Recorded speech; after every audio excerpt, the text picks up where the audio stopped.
It's the dictionary. It's the dictionary. It's the dictionary. It's the dictionary. Dictionary. It's the dictionary. It's the dictionary. Hello, word nerds. Welcome to the dictionary. We are in the weird little limbo zone between seasons 6 and season 7. Just singular season. Season 6 and season 7. The seasons of 6 and 7. This is the weird time. I'm posting episodes once a week, and you are getting new words. New words that were added to the Oxford Dictionary. We are currently looking at the section that was added in March of 2025, and it's a very, very long list. So let's do another 20 words or so. Okay, here we go. 1, 2, 3, let's do it.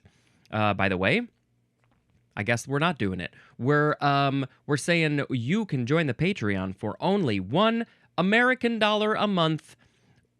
I don't think that's worth very much. It's just a tiny little bit of money every month, and you will get very early episodes, including this. Maybe if you join, you will have heard this if you had joined before, but no, maybe, then you'll get the next one early if you join right now. Also, you can write a review on the podcast places.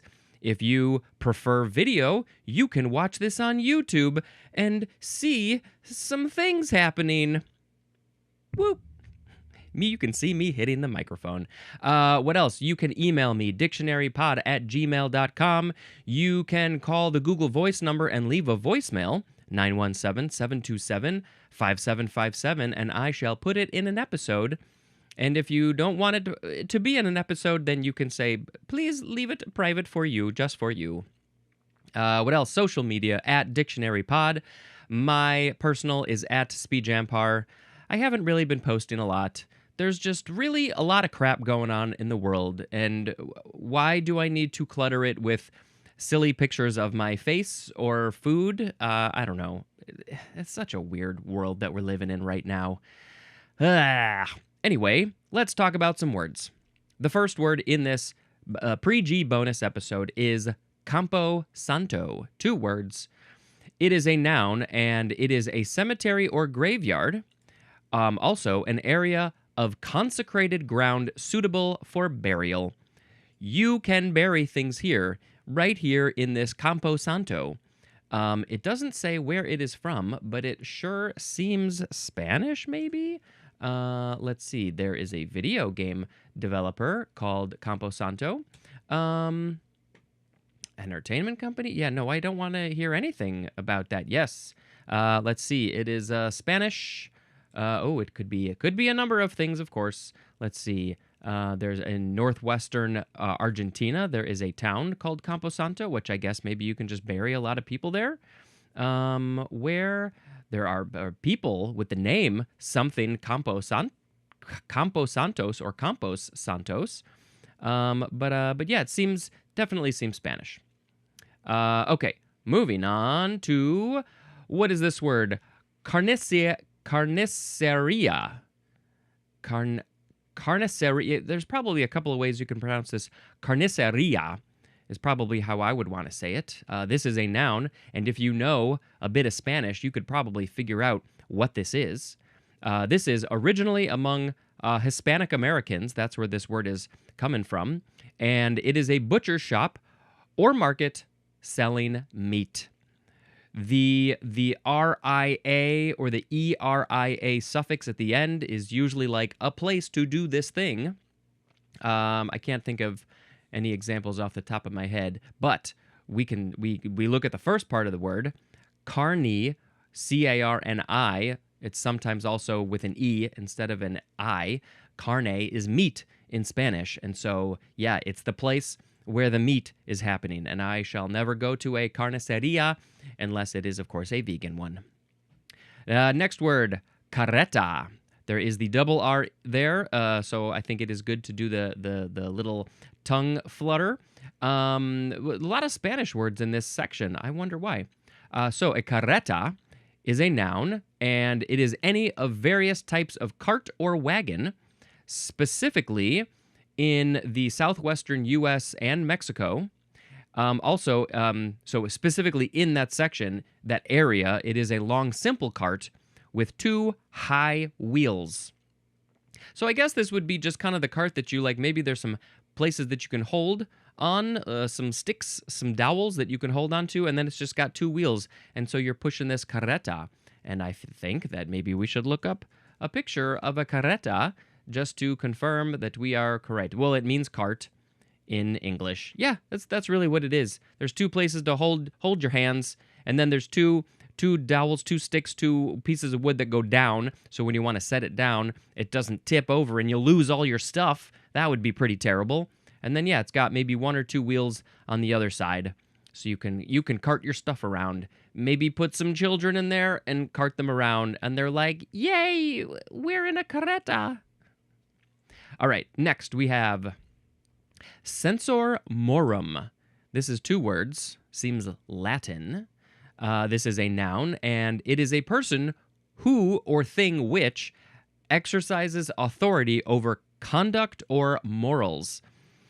And that's specifically public conduct or morals. A censor or censor morum.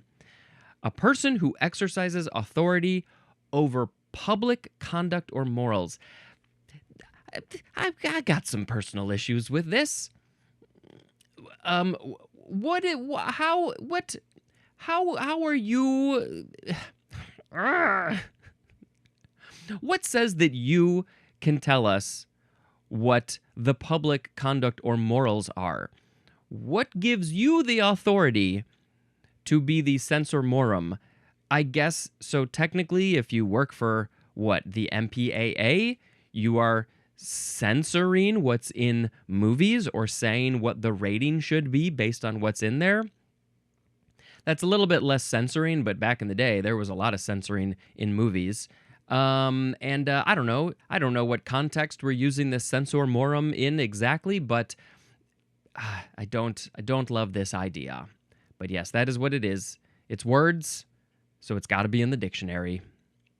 Relatedly, we have censoring. So it's censor with an ing. This is an adjective.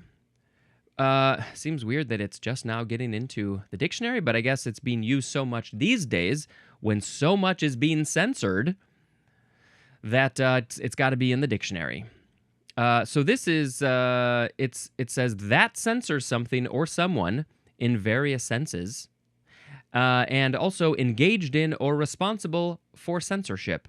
So this would be like, since it's an adjective, you're using it to describe something that is doing the censoring, the action of censoring, and so it would be like a censoring person. They are the thing or the person who is responsible for censorship. A censoring body of people, a censoring company, a censoring thing. I am not a censoring person, even though my name is Spencer and it rhymes with censor. I am not that type of person. I am not a censoring Spencer. Don't love the censorship in general. All right, let's move on to... Just trying to remind myself where the last word... What's the last word that we're going to do? Oh, yeah, it's going to be that one. That's an interesting word. Okay, so now we did censoring, and we are now going to move on to charanga. C-H-A-R-A-N-G-A. This, again, seems like a Spanish word. It is a noun, and it is a type of Cuban band, usually consisting of flute, bass guitar, piano, violins, and percussion. Also, the genre of music played by such a band. And that seems like the end of a sentence, but there's an ellipsis, so there's more to it. You gotta go pay Oxford to get all of the words. Charanga. I don't know if I've ever heard of a charanga band or music. I would like to hear it. I like all music. Let's listen to some charanga. You can go find some. Maybe I'll put a link in the show notes for a video or something of a charanga song. All right, next we have charreada. Charreada? Is that how you say it? C-H-A-R-R-E-A-D-A. Charreada. Noun. And it is in Mexico and among Mexican Americans. That's our context. And it is a public exhibition or competition demonstrating equestrian skills historically used in Mexican haciendas, and ... If you haven't heard the first episode of my pre-G bonus episodes, you will understand that, sort of as I described earlier, you only get a certain amount of links in a section of time. So I don't know. I guess I could use like incognito mode or clear the cookies or the biscuits or something. I don't know, but I'm not doing that. So you just have to find out the rest of the definition on your own. But what is the main part of this is a public exhibition or competition showing your skills on the horses, a charreada.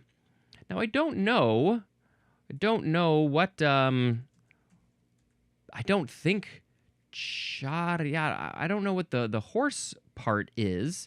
Maybe I just don't know the word for horse in Spanish. I feel like I would know it. Let's see. Let's just look up charreada. And it just means charreada. But now let's switch English to Spanish and let's look up horse. What's horse? Caballo. Yes. So I don't see a connection there between charreada and caballo, but you know, there's some other connection that I'm just not aware of. All right.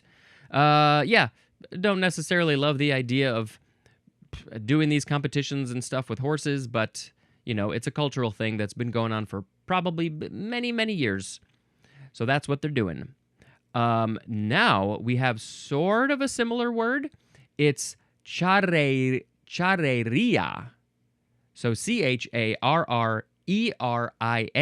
charreria. There's an accent on the I. And this is a noun, and it is again in Mexico and among Mexican Americans. And interesting. It is the exact same definition as the previous one. A public exhibition or competition demonstrating equestrian skills historically used in Mexican haciendas and more. So I guess they can use either word, charreada or charreria. And you see that ERIA suffix at the end. It's like a place to do this thing. All right, next. Looks like we got more Spanish. It is chilango. CHILANGO. It is a noun and an adjective, and this is a slang word originally derogatory and offensive. So apologies if this is offensive to your ears if you know Spanish. This is interesting. It's a native or inhabitant of Mexico City.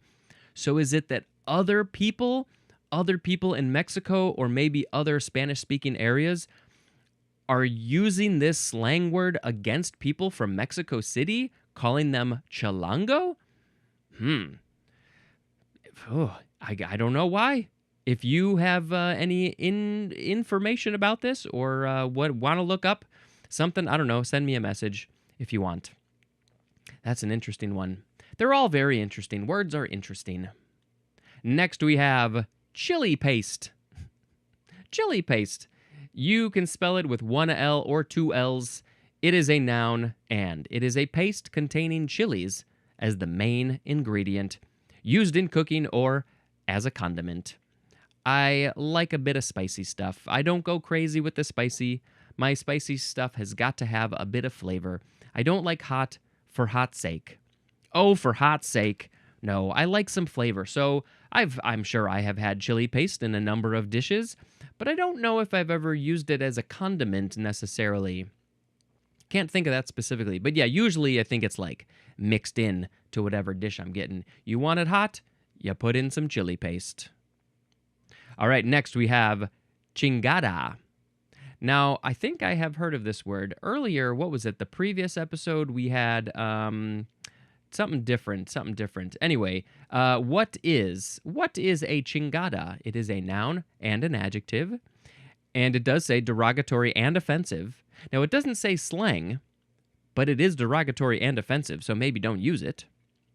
And this is, it is as a general term of abuse, contempt, or disapproval for a woman. So yeah, definitely don't be using this. There's no cause for this, no reason to be saying this word. Okay? Oh, there's a little bit more information. I don't fully understand the context. It's looking like it's like another. Anyway, the other context is it's the word whore, WHORE. So that's like just another way. I don't know if that's a translation of it exactly, but yeah, maybe just don't use this. Okay, very good. I'm glad that we are in agreement about that. All right, next we have chupacabra. This is with a capital C because it's the name of a thing. It's its name. Chupacabra. Chupacabra. Abracadabra, chupacabra. No. All right. This is a noun, and it is a creature purported, like supposedly, purported to exist in parts of the Americas, especially Puerto Rico, Mexico, and the southwestern U.S., where it is said to attack and ... Many people, I think, these days have heard of the chupacabra. I think, a lot of people will say it is not mythical. Some people will say it is mythical. It's not a real thing.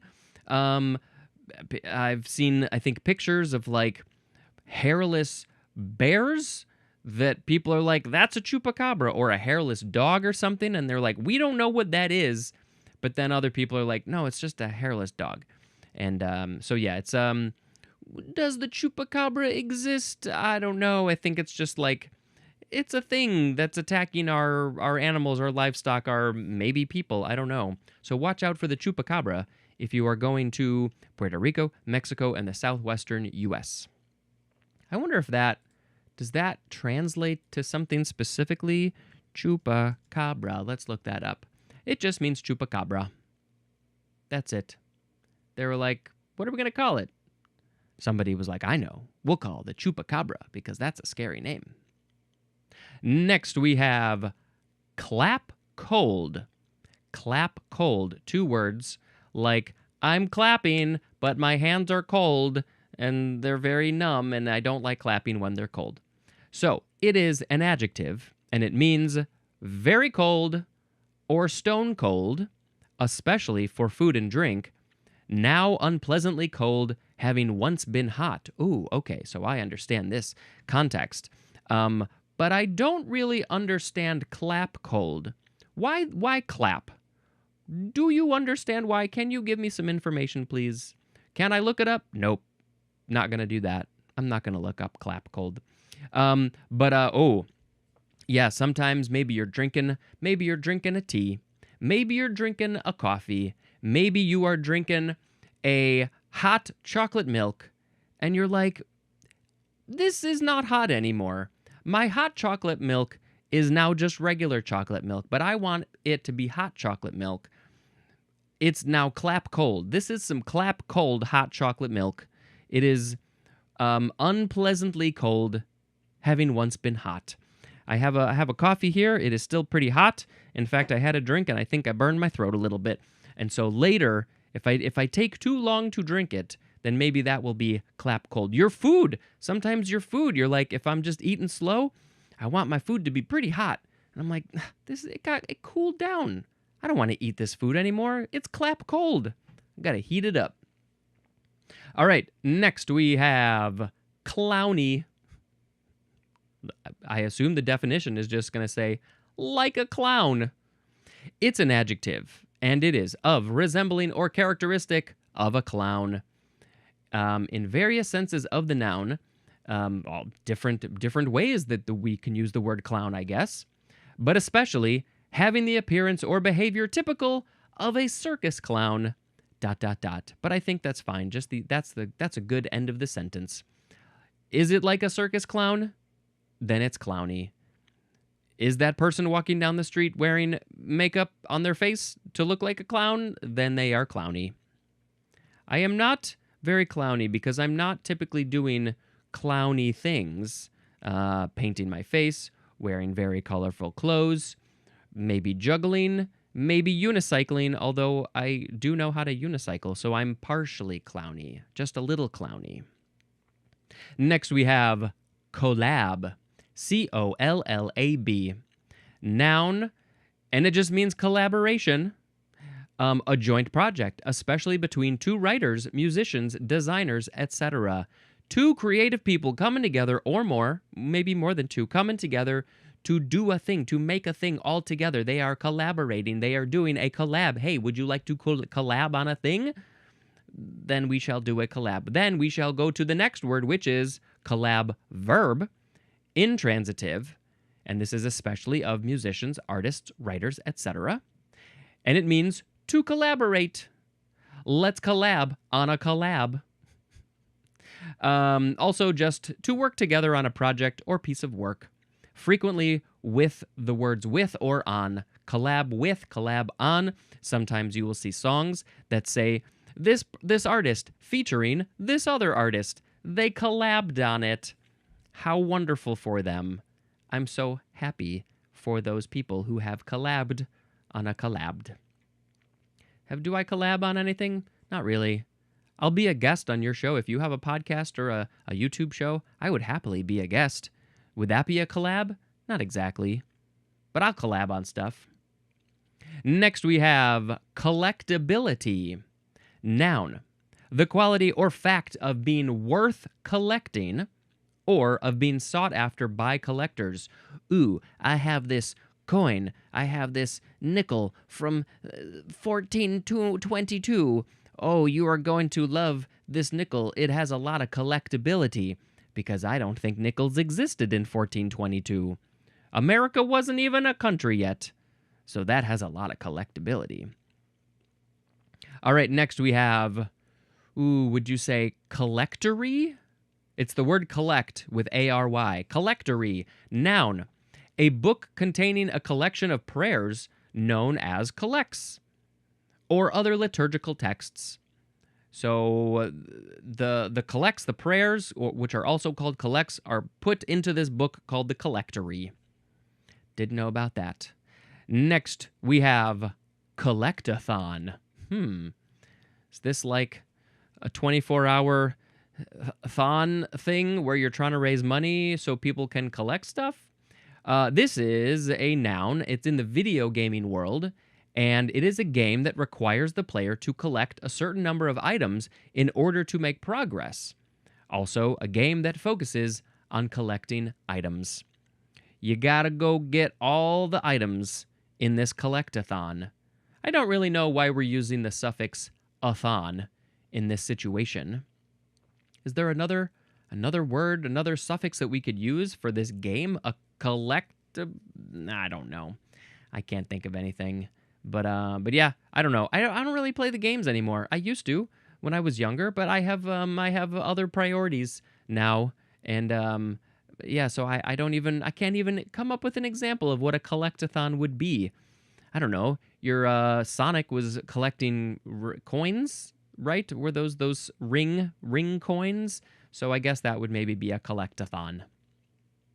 All right, let's do one more word for this episode. It's still in the collect world, and it is collectomania. I got the collectomania. I'm collecting all the stuff in my video game. I'm collecting coins. I actually used to do some collecting when I was young. I do have some old coins, mostly that were passed down to me from my grandparents. I had a big old collection of Monopoly games. I probably had over 20 Monopoly games. I have since sold them because I didn't need so many. I wasn't even playing them. What's the point? I wouldn't mind having a collection of musical instruments someday, but I am not at that place yet. So right now, I guess I'm collecting podcast episodes. All right, collectomania. It is a noun, and it is enthusiasm or obsessive passion for collecting. Specifically, an excessive desire to collect objects or memorabilia of a specific type.